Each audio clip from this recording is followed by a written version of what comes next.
Hey everybody, and welcome to Glenn's Garage of Grills. Over here I have my electric. I have my griddle here, and I don't know if you can see that, but that's where I use to cook bacon, eggs, pancakes, fried rice, burgers, home fries, and a lot of other stuff on that. So that's that. Over here, you'll recognize this. It's my gas grill, and kind of call that my convenience grill because it's something I could pull out and get fired up pretty quickly and come home from work and throw a steak or burger on there and it's done.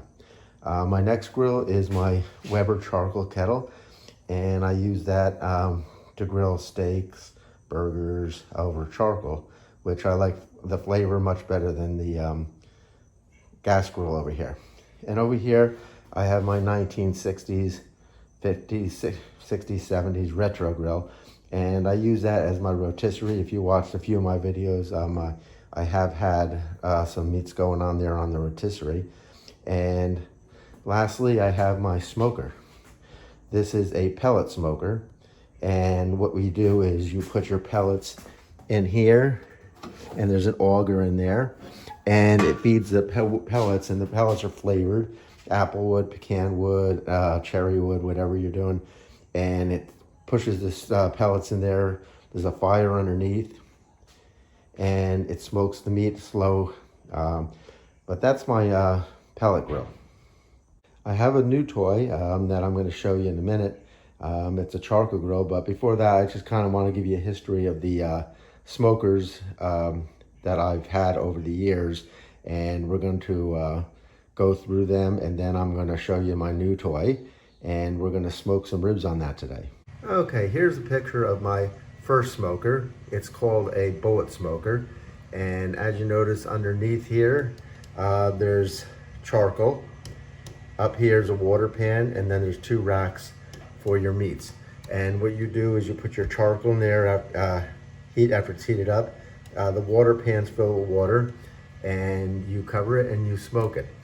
Now I had that for years, and that was my first smoker, but I'm going to tell you it was much of a pain because to regulate that temperature with the charcoal, it was so hard. It would go up to like 400 degrees, drop down to 200, and it just took a lot of babysitting, so I moved on from that grill.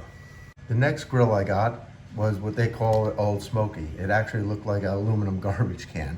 As you can see under here, it has an electrical element, and on top of that you put your soaked wood chips, and then you have your water pan and your meats on top of there. What had happened with that one is it worked great, but it was more like you were, I don't want to say you were, the meats were being cooked by the water, and there wasn't much flavor from the wood chips in there. And a lot of times this lid, because the meat was too big, would pop, and it would just be a pain in the neck, and I just didn't really care for it. It was very convenient, but did not like it. So again, I graduated to that pellet grill that you saw here. And let me open this up for you. And in here, like I said, is a firebox that the pellets go, and they fall into this box and they heat up, and you have your meats up here. And like I said, this is great grill.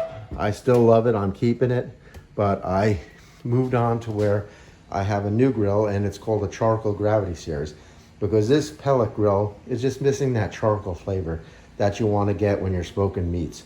So the new grill, let's take a look at it. It's the new grill. It's a Masterbuilt Charcoal Gravity Series, and what it has here is a place, I'm gonna stand back here, where you could put your charcoal into here, and you fill that up, and you light it down here. There's a pan here that we put in here. Sorry that I'm moving around so much, but I want you to see this. So the charcoal would go in there, it would fall in here. There's a hole here where you put a newspaper or a charcoal starter, and you light it up, and the charcoal burns from the bottom up. And we have a pan here, and we're gonna get that in here. that will catch the charcoal ashes as they fall. I have the package right there. Let me put it this way. Again, sorry for the moving of the camera. Hope you don't get dizzy, but there you go. So we have that. So this door closes, the top door closes. Let's take a look inside the grill.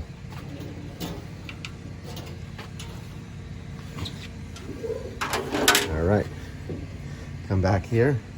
So you have room for 1, 2, 3, 4, 5, 6, about 8 racks of ribs if you wanted to. You could fit a whole brisket on there, a whole pork roast. I did a couple things on here, upgrades. The first thing I did was I bought these 2 extra racks. It only come with 2 here. I put some weather stripping here, high temperature weather stripping, just so that it holds in the heat a little bit better. I noticed smoke was coming out of the sides. By doing that, I corrected that problem. Over here, I put a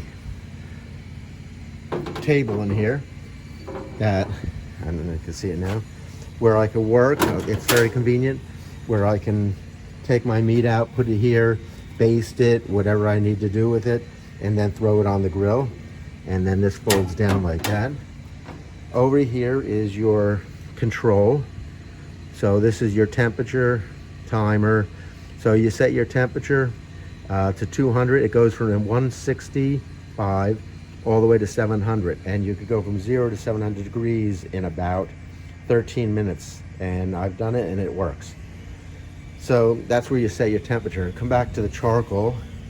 Okay, so the charcoal's in this area here, and it burns from bottom to top, so that's why they call it gravity. And underneath here is a fan that pushes the hot air from the charcoal into the grill. And I'm telling you, this grill, I've used it a lot, and it holds the temperature within 10 degrees. And it's, you know, I don't get much fluctuation with the temperature on this grill. And you can put it on 250 and it stays between 245 and 255 for most of the time. So we're going to cook some ribs on here today, and I'm going to show you how we started up and everything. But one other thing I did as a modification is back here. I don't know if you can see under here, but there's a hole here. That's your vent hole, and it's supposed to be there because that's where the smoke from the charcoal and wood pellets, that's what I forgot to mention. You can put wood chunks in your charcoal here, and we're going to do that later. So this hole vents the smoke out, but it was open, and from the reviews I read, a lot of people were getting wind in here, and it was kind of holding back the temperature a little bit. So I put 2 metal things on here and created kind of a barrier where the wind can't get in there, but the smoke still can come out. So let's start with the ribs now, and we'll get them prepped up. Okay, you'll see I have 2 racks of ribs here that we're going to go today. The back one here is a baby back rib, and the front one is what they call a St. Louis style. The baby back ribs are a little meatier. They got a little bit more of a meat on them. Meatier, yeah, of course.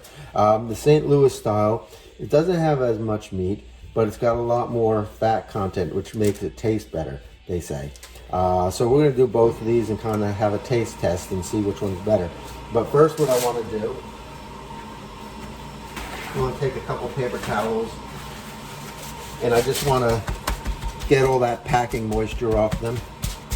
Doesn't have to be perfectly dry, but you want to get a good, you know, get that extra moisture off there, basically.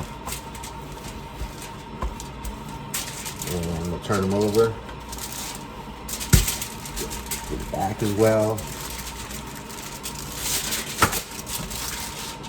Get this again. So, there we go.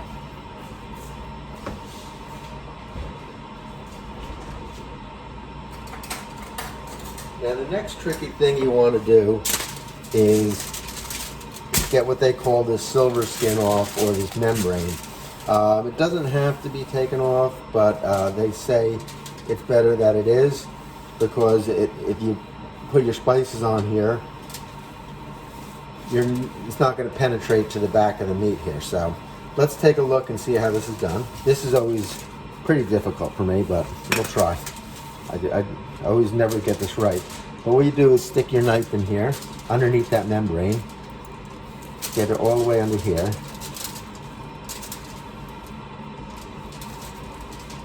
It'll work in there.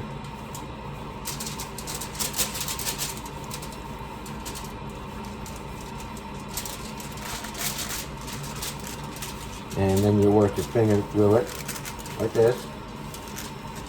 All right, we're done there. And I'm gonna grab another paper towel, because it's easier to grab with a paper towel. And so you get your fingers underneath here and loosen it all up. This is probably the most difficult thing we're doing today, is getting this membrane off. And there we go. All right, so we got this part, and we'll just lift this membrane. And then we'll put this one here.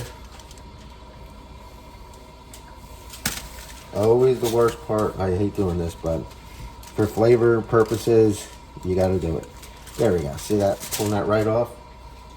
Get rid of that. Yep. A little piece here that'll take off. Good. And then we'll turn this around here, and we'll see if we can pull this rest of this off without.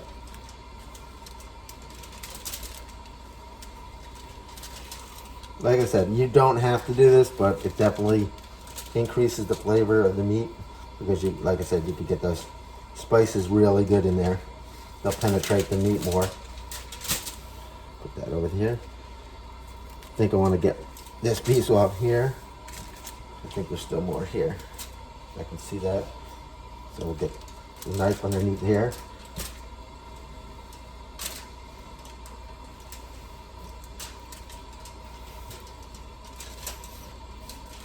And get my hands underneath here.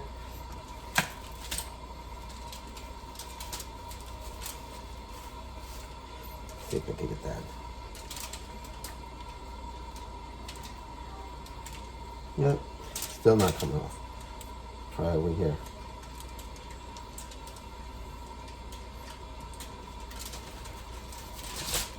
Alright, I think I got it. Let's work our way in here. Finger.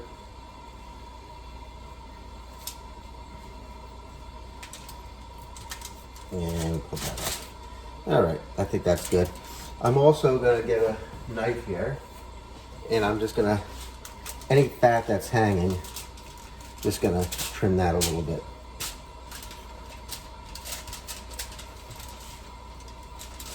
You want to leave fat on there, but anything that's kind of hanging is what you want to get off of here.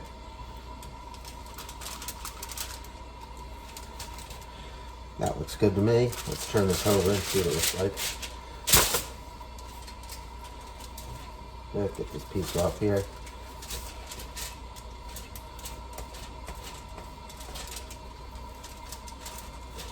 There we go. And we'll work our way to this rib now. This is the baby back. We just did the spare rib. Oh, there's still a piece here that I want to get off. And that one, there we go. All right, perfect. That looks good. All right. Now let's do this one here. And we're gonna get underneath that membrane there.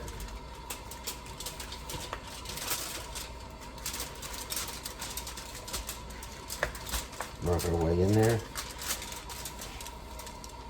Okay, get our hands under there.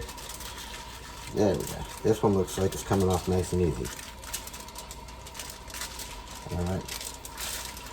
So, let me just cut it that way. Grab my paper towel. And we're just gonna take that membrane off. Ah, that one was nice and easy. That's the way I like it. Turn this over, and then we'll go down this way on it. Just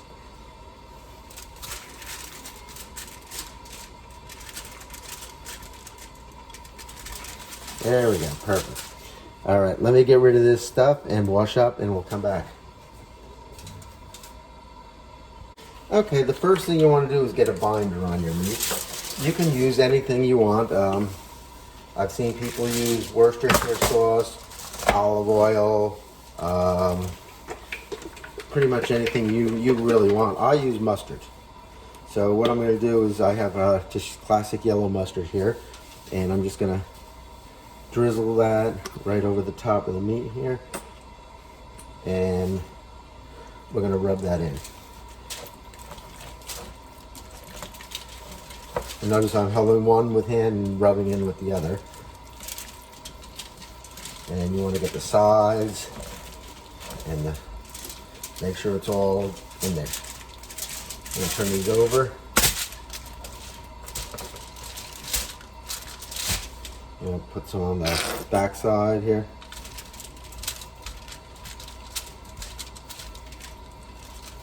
You're going to make sure you get the sides here. I'm going to need a new mustard soon. I can hear it. All right.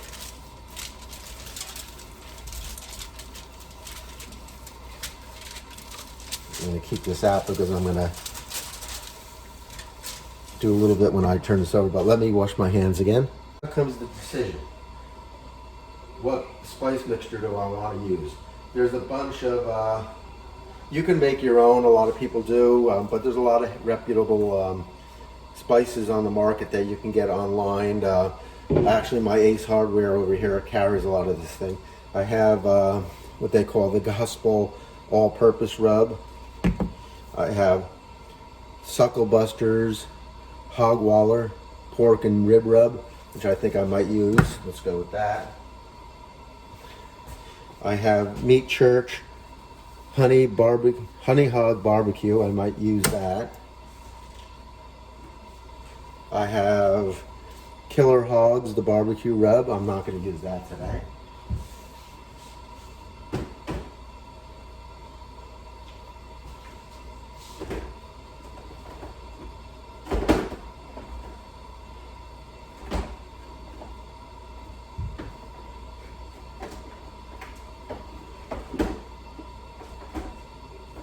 And I think I have Cosmo Q's Honey Killer Bee rub. Maybe I'll use that instead of the Honey Hog Barbecue. Let's see. That'd be good. Okay. So let me make sure got these open here. Take these off. Smells good. All right.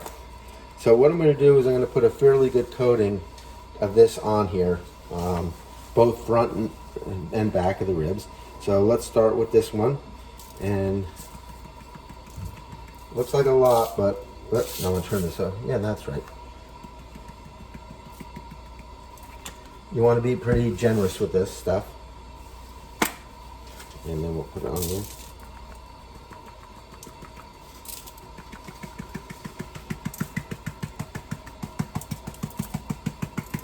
Especially on the back piece. All right, what I'm going to do is take my right hand, which I'm not using, and I want to rub this in. Get all that all incorporated. Get it over. All right. We're going to turn the ribs over onto the actual meat side of it. Again, might just kind of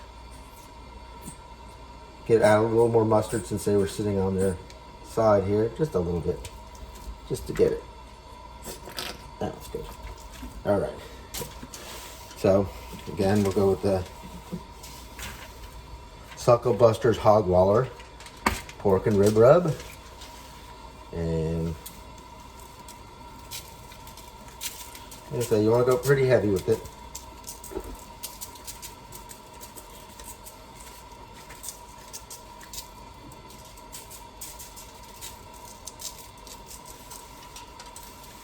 Okay, and we're going to go with the Cosmo Q's Honey Killer Bee. Whoa, that was just my spices. Don't worry about that.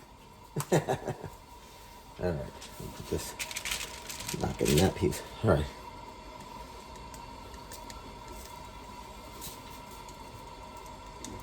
And again, we're gonna give this a good rub in, make sure it's all incorporated. And a lot of people let their ribs sit overnight. I don't think you really need to do that. You just need to get that on there for about an hour or two. And what we're gonna do is come back and I'm just gonna put some on the sides here, if I can. So go down the side.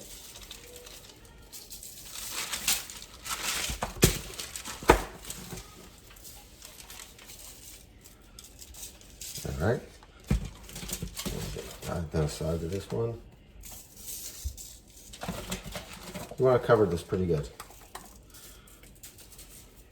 All right, and then the hog waller down the side.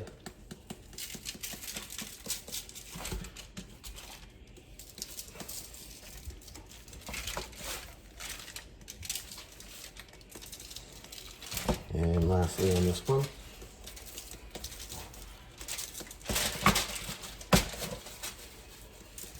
And we're gonna add a little bit more at the end before we put these on the grill again. I'm just gonna, now I'm gonna take both hands and really rub it in.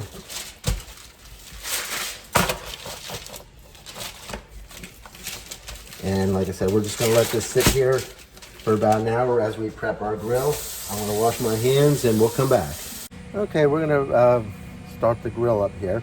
What I have here is an external thermometer that I'm gonna throw over here. And that will give me 3 thermometers to kind of monitor my meat here. Let's see if I can get it in here. Wind it around here somewhere. Let's see, go in here and down here.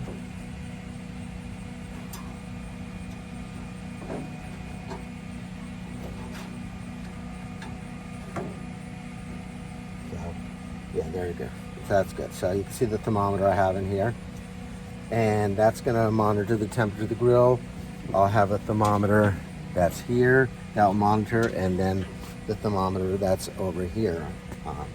So let's get started. Let's come over this way. And bring it down a little bit. First of all, let's go up here. What I'm going to do is I have my bag of charcoal. And I'm going to fill this hopper up. Not probably about halfway, because like I said, it goes about 8-10 hours with a full hopper of charcoal.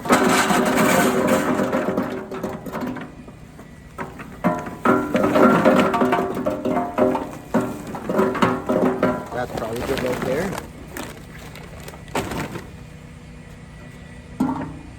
And then a couple of the briquettes fell. I'm just gonna put them on top. Hold on a minute. Bringing it down here to the hopper. What I have here is cherry wood chunks, and I'm gonna add just a couple pieces of cherry wood chunks to my hopper down here. So let me pull this out.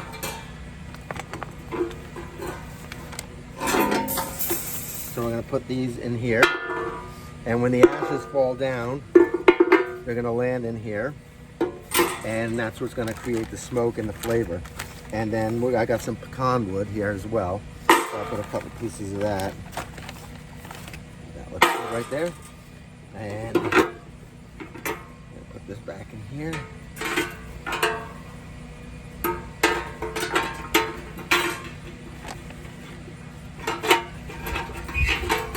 That and put that in there. Great. Okay. Now I have my wood starter, and I'm just going to slide that in there. And something's blocking that because the charcoal's blocking that. So let's see if I can get that out here. Okay, so I got that in there, and now if I can just find my lighter. I'm just going to light this up.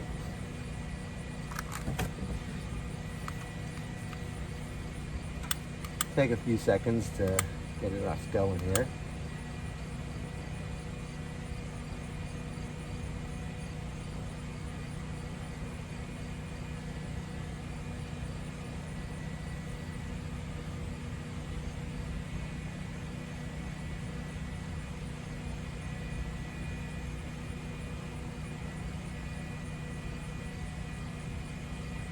Some people use a miniature blowtorch, which ignites it right away, but I only have this, so that's what I'm going to be using.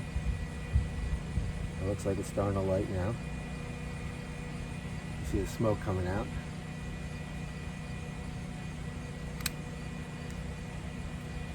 Not quite yet.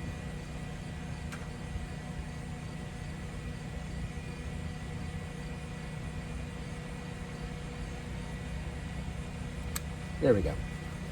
Okay, just gonna close this door a little bit, and we're gonna leave the top open and this open, and we're gonna let that burn so the charcoal starts burning in about 5 minutes. So we'll come back. Okay, as you can see, there's some good smoke billowing out of here, so I'm gonna close these up now and we'll start it up. So I'm just close the bottom piece up here, and I got these foil things that I cut out just to get the extra seal here. So I put them in here.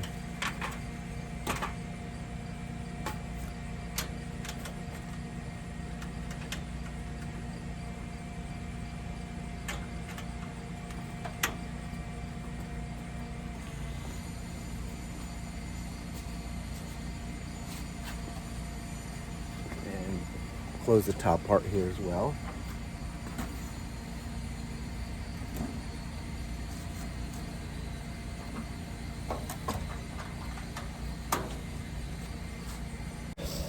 Okay, I don't know if I missed something, but I set my temperature to 275 here, and I'm going to let it go. And again, anywhere between 225 and 275 is where you want to have your temperature to smoke meats.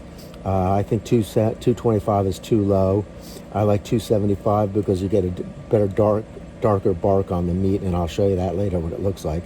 But we're going to let that go up to get up to temperature, and we'll come back. Okay, our meat's been sitting here while we started that fire, and you can see that the spices have drawn the moisture out, and spices have pulled back in a little bit and got into the meat, so that looks really good. So what we're going to do is just top this off just with a little bit more of the spice, very little. I just want to do this very, very lightly before we bring these out.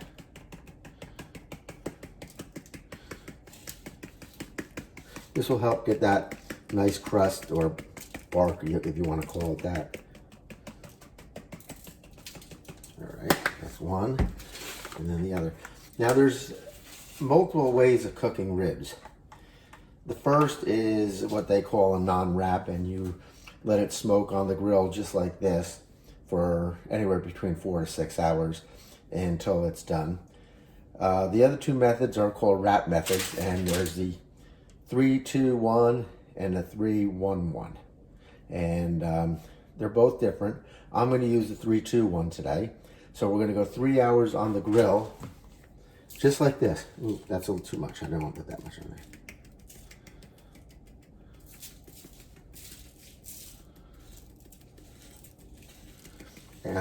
I should be talking while I'm doing this. Okay, so it's going to go 3 hours on the grill, just like this. We're going to pull them off, and we're going to wrap them, and we're going to put them on for 2 more hours. We're going to unwrap them and do 1 more hour with a barbecue sauce on them. So let's get these on the grill. Okay, now one thing about barbecuing is people get the terminology wrong. When you take a piece of steak and you throw it over hot charcoals or a gas grill, that's called grilling. It's not really a barbecue. Barbecue is actually a long, slow cook of the meats. It's a smoking process. That's why you have it down at a low temperature. Right now, this is saying about 225. Here we're at 260, and here we're at 260. So we're ready to go. And I'm going to open this up. You can see the billows of smoke lightly coming out. That's a good sign. So let's open this up and get our ribs on there. And you notice I'm using the middle two racks because that's where the temperature is the most even. So we're going to get these on here, just like that. And we'll close her up. And we're going to let it go for 3 hours. And we'll come back. Okay, one thing I forgot to mention is that every hour on the hour, I'm going to spritz this down with some juice. You can use apple juice, apple cider vinegar, half and half with water, any kind of juice you prefer. Today I'm going to actually be using peach juice. So I have my peach juice here. I'm just going to give it a shake here. And then I'm going to pour it into a spray bottle here that I have. I'm going to do this over the sink, just in case. All right, that should be good. Right there, and I'll put my spray bottle on here. And we'll go outside and spritz this. And the reason I'm using peach juice today is because I'm going to kind of go with the peach theme. And I'm going to use this zesty peach barbecue sauce that I found out in Lancaster. And I'm going to use that today for my finishing sauce. So let's go out and get this spritzed. Okay, let's open up this behemoth and take a look at these ribs. They're starting to get nice and dry on top. I'm going to lift you up and see if you can see that in there. But that's what they look like. And again, I'm just going to spritz these down with this peach juice. Make sure I get the back of that. And we'll close up for another hour. And we'll come back and spritz again. Okay, another hour's up and I got my peach juice here that I'm going to spray on again. So we'll just open this up and have you take a look at this. And we're just going to spray this down again. And get a nice coating on there. Not overly a lot, just moisten it. And we'll come back in an hour and that will be it, and we'll wrap them up. Okay, I have my ribs off the grill and we're going to get ready to wrap. So they've been on for 3 hours now. And what I'm going to do first is I'm just going to take some of that seasoning that we did, and I'm just going to sprinkle some down here. Like that. The other one.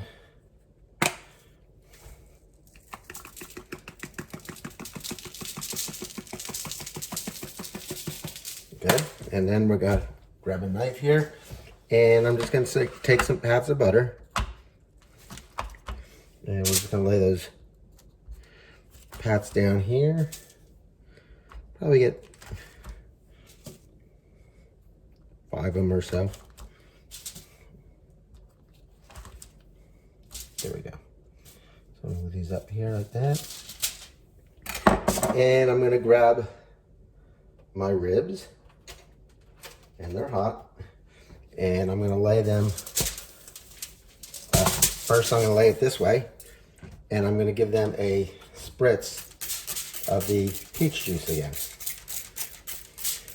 A lot of people put the juice in here and make like a boat. And they fold it up. I just spritz it because what happens is it begins to steam. So I'm gonna spritz the back of this too. Get that going. And just gonna fold this up real nicely now. Just like a Christmas present. Put that down there. Make sure it's nice and tight. And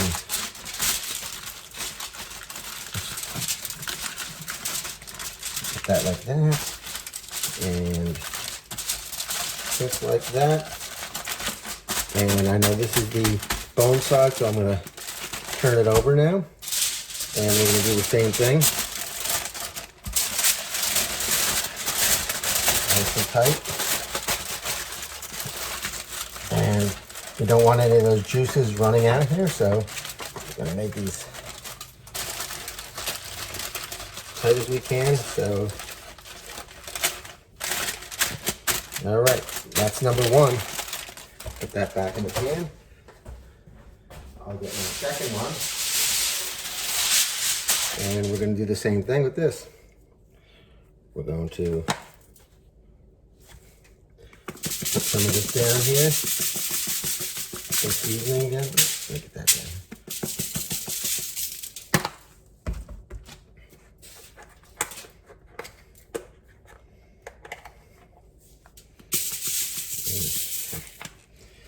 And then some pats of butter. Where'd my knife go? 1, 2, 3, 4. You can also put honey down here too. I'm not crazy about honey, so I'm going to leave that go. So let me grab my other piece of meat here. And we'll put that down. You can see the pull away from the bone starting. That's a good sign. So we'll just spritz this again.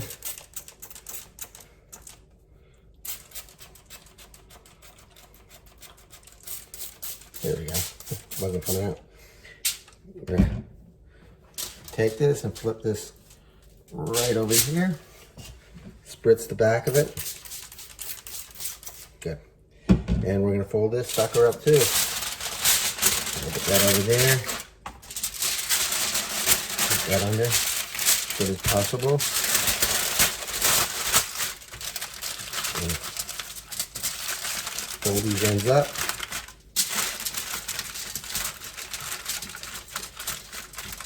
And turn it over. Do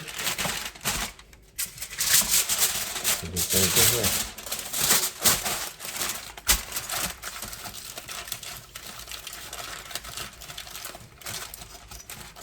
Alright, on this side. And what I'm going to do is I'm going to throw these back on the grill for 2 hours, wrapped like this. Okay, the ribs have been in another 2 hours, and we're going to carefully unpack these foils. Like I said, be careful because the steam can come up and burn you pretty bad. So, be very careful. Let me take that out for a second. We'll do this one first.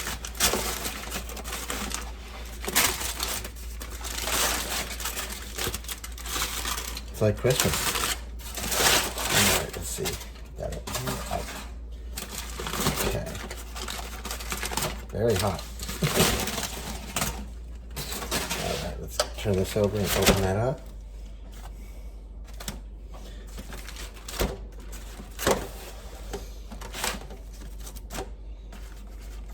Okay. Trying to find. There we go.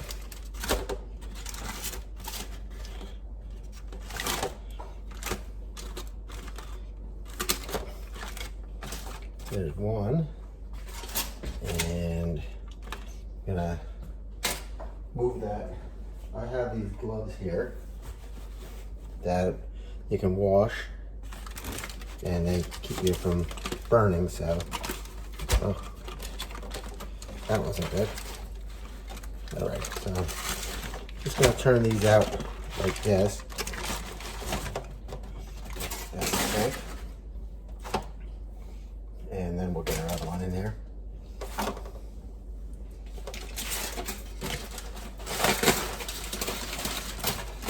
I think you can see what I'm doing, right? I'm not sure. Yeah. Okay.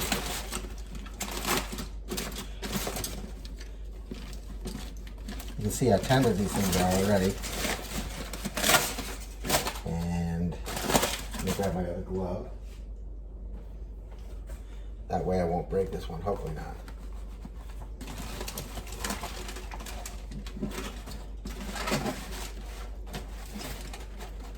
All right, there we go. Get that in there. And what I'm going to do now is, if I can get the gloves off, they're very slippery and greasy. Okay, there we go.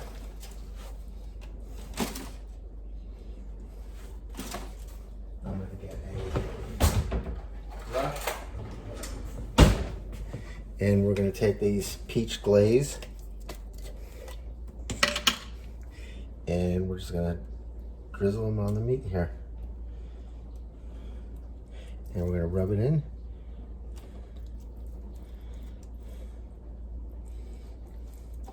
And we're going to throw these back on the grill for another hour, and this sauce will tighten up a little bit on there, and we'll be ready to eat.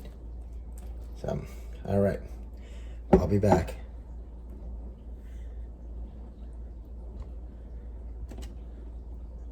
Okay, they've been on an hour, and I just took them off, and this is what they look like. They're fall apart ribs. I mean, you could just see. Just take this piece here and you can see how the bone just comes right out of it. Perfect. Sometimes I like mine not so much fall apart, but a little bite to it. I'm going to actually try one of these. They're smoking hot though, so let's see what I can do. Let me grab a knife here. And I'll just cut this one here. I don't want to get a paper towel here because they are very hot to handle. I just want to show you that. This one here is the St. Louis rib. You can see here, I don't know if you can see, but it's got a nice smoke ring around here, that red piece. And I'm just going to take a nice bite of that.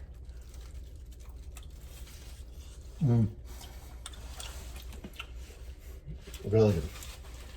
Nice and tender. Now let's try the spare rib here. This is the baby back. Again, the bone comes right out. Grab it here.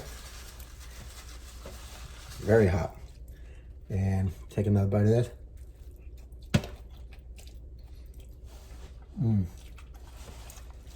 Not as tender, but that's more flavorful. Kind of like the baby back ribs at this point. That sauce that I put on here, peach barbecue sauce, really adds an addition. This is great. I can't wait to sit down and eat the rest of them when they cool down a little bit. So if you have any questions, let me know. If you don't have a smoker and you think you'd like to do this, invest in one. They're really not too much money. There's pellet smokers, which are convenient. A charcoal smoker like I got. Do what you want. You know, it's your world. Okay, have a good day. Talk to you later.